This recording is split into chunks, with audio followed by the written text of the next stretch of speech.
রাধে রাধে বন্ধুরা, জয় গৌর জয় নিতাই। আজকে তোমাদের শ্রীমায়ের যে কাহিনীটি বলবো সেটি হচ্ছে শ্রীমায়ের বাটি। শ্রীমায়ের বাটি তোমরা শুনতে থাকো, শুনতে শুনতে তোমাদের ভালো লাগবে। শ্রী শ্রী মায়ের এই বাড়িটি তেতলায়। একতলায় স্বামী শারদানন্দের বসার ঘর ছাড়া আরও দুটি ঘর ছিল। উদ্বোধন কার্যালয়ের জন্য তখন ব্যবহৃত হতো। বাড়িটি তাই শ্রী শ্রী মায়ের বাটি এবং উদ্বোধন কার্যালয় এই উভয় নামেই পরিচিত। এছাড়া ভাড়ার ঘর, রান্নাঘর ইত্যাদি। দোতলার উত্তরের ঘরটি ঠাকুর ঘর। মায়ের জন্য তার দক্ষিণ পাশের ঘরটি রাখা ছিল। মা সেই ঘরের তিন রাত্রির বাসের পর ঠাকুর ঘরে চলে গেলেন। বললেন, ঠাকুরকে ছেড়ে আমার থাকা চলে না, থাকা উচিতও নয়। বরাবর দেহত্যাগের দিন পর্যন্ত এই ঘরেই মা বাস করেছেন। একেবারে দক্ষিণের ঘরটি ছিল ভোগ ঘর। রান্নার পর এখানে ভোগ সাজানো হলে ঠাকুর খাবে এসো।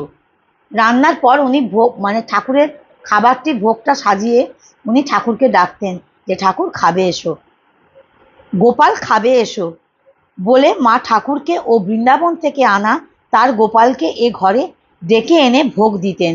দুপুরে ও রাত্রে সাধু এবং ভক্তেরা এ ঘরে প্রসাদ পেতেন।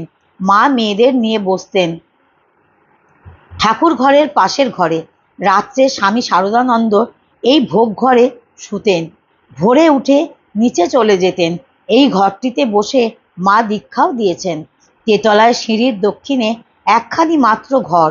গোলাপ মা সেখানে থাকতেন। গোলাপ মা ও যোগিনী মা এ বাড়ির গৃহস্থলীর সব কাজ করতেন। এরা যেন মায়ের জয়া বিজয়া। পুজো করতেন মা। যোগিনী মা রাত্রে বাড়ি চলে যেতেন।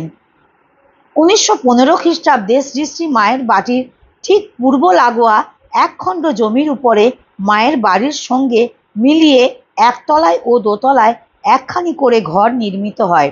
তখন থেকে স্বামী শারদানন্দ দোতলায় মায়ের ঘরের ঠিক পূর্বের নতুন ঘরটিতে থাকতেন।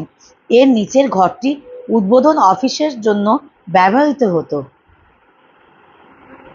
শ্রী শ্রী মার বাটিতেই দোতলা পড়ে। মা আসিলে থাকিতেন ঠাকুর ঘরে।